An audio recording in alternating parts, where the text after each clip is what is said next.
दोस्तों नमस्कार।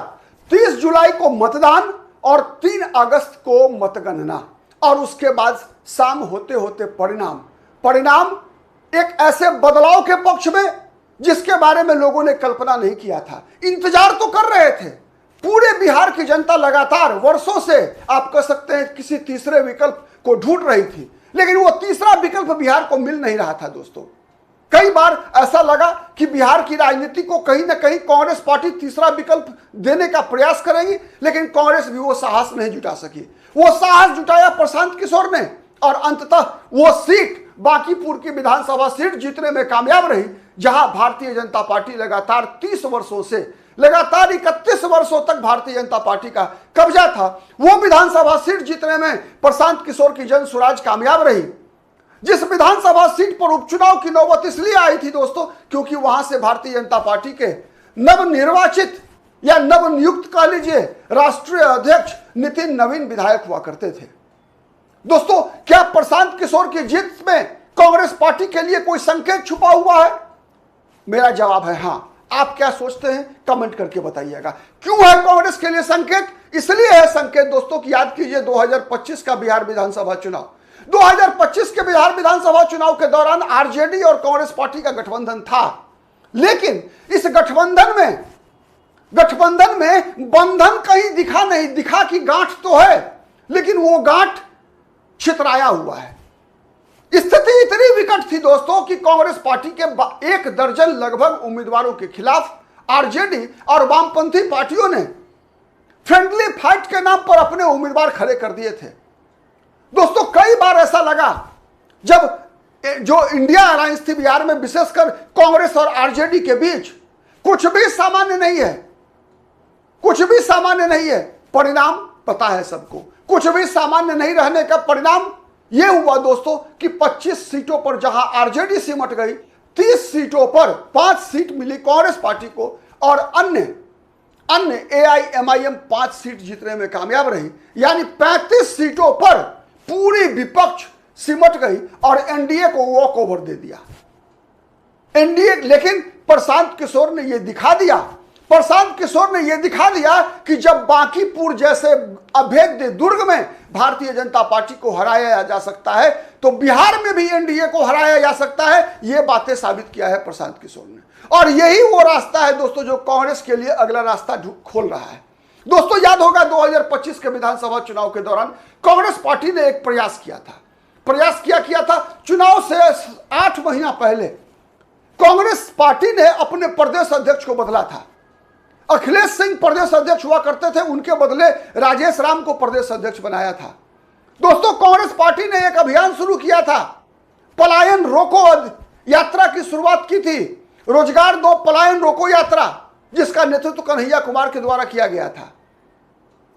दोस्तों कांग्रेस पार्टी ने उससे पहले भी एक परिवर्तन किया था कि विधानसभा में अपने विधायक दल के नेता अजीत शर्मा को हटाकर शकील अहमद खान को विधायक दल का नेता बना दिया था।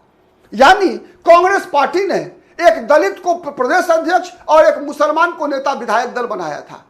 दोस्तों कांग्रेस और आरजेडी के बीच जब गठबंधन में गांठ पड़नी शुरू हुई दोस्तों, उसका कारण एक था यह कि तेजस्वी यादव चाहते थे कि गठबंधन के मुख्यमंत्री पद के उम्मीदवार के रूप में तेजस्वी यादव की नियुक्ति 6 महीना पहले कर दिया जाए।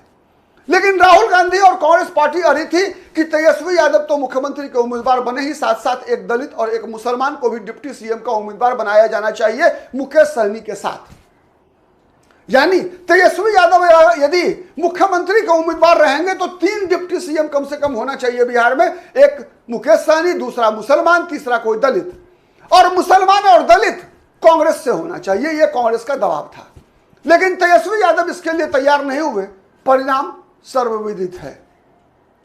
तो दोस्तों जिस प्रकार के परिणाम बांकीपुर से निकल कर आया, तो कांग्रेस के लिए कैसे दरवाजा खुल रहा है यह बताने के लिए आज इस वीडियो में हम आगे चर्चा करेंगे। दोस्तों मैं हूं प्रदीप कुमार और आप देख रहे हैं पॉलिटिकल आइडिया।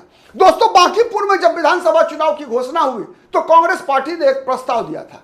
एक प्रस्ताव मीडिया के सहारे दी गई थी कि इस विधानसभा चुनाव में, उपचुनाव में प्रशांत किशोर को विपक्ष का सर्वसम्मत उम्मीदवार बनाना चाहिए, यानी आरजेडी को चुनाव नहीं लड़ना चाहिए। दोस्तों ये वो विधानसभा सीट था जहां 2020 में कांग्रेस के उम्मीदवार शत्रुघ्न सिन्हा के पुत्र लव सिन्हा उम्मीदवार थे।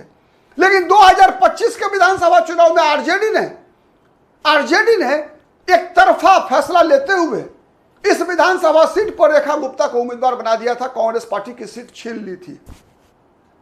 परिणाम क्या हुआ? रेखा गुप्ता 51,000 वोट से हारी, जबकि कांग्रेस के उम्मीदवार की हार 39,000 वोट से हुई थी 2020 में। दोस्तों इस विधानसभा चुनाव में प्रशांत किशोर को विपक्ष का साझा उम्मीदवार देने का प्रस्ताव जब कांग्रेस पार्टी ने दिया तो आरजेडी ने प्रतिक्रिया में कांग्रेस के किसी नेता से संपर्क ही नहीं किया कि इस विधानसभा चुनाव में कांग्रेस के नेता आरजेडी के उम्मीदवार रेखा गुप्ता के लिए कोई चुनाव में प्रचार करें, कोई भूमिका निभाएं। करते भी कैसे?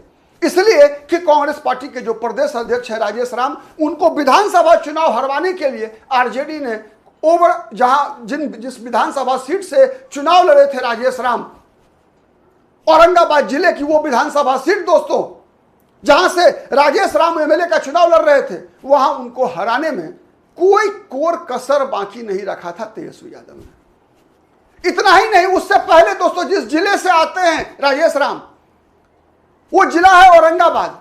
लोकसभा चुनाव के दौरान भी तेजस्वी यादव ने औरंगाबाद की सीट, जहां लगातार कांग्रेस चुनाव लड़ती थी, वो सीट जबरन कांग्रेस से छीनकर खुद अपना उम्मीदवार दे दिया था। जबकि वहां से औरंगाबाद से कांग्रेस पार्टी के वरिष्ठ नेता निखिल कुमार चुनाव लड़ा करते थे दोस्तों।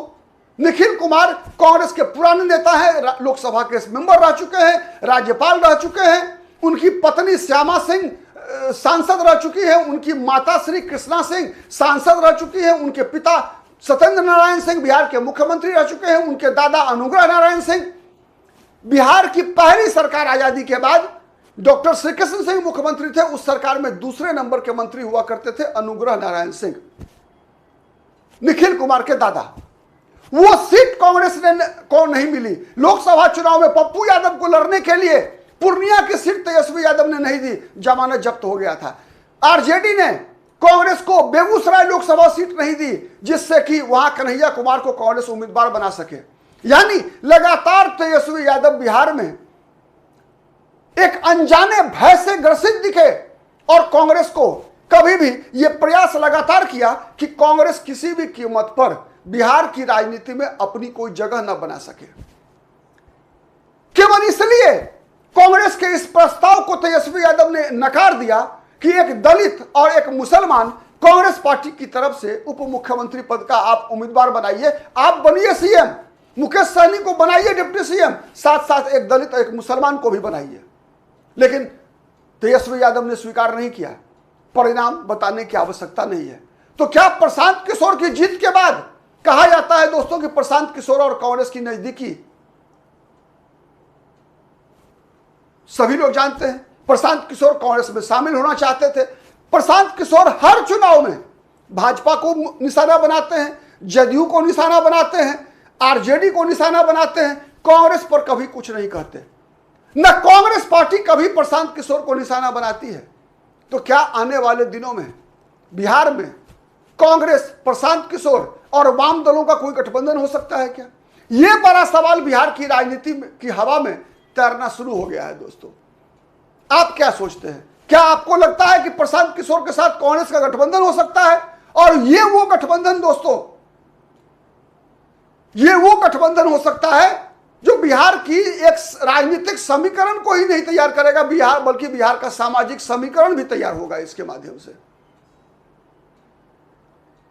तो जब बांकीपुर प्रशांत किशोर जीत सकते हैं, वो भारतीय जनता पार्टी का गढ़ जो 9 महीना पहले बीजेपी 51,000 वोट से जीती थी, आप अनुमान लगाइए इसका मतलब क्या है?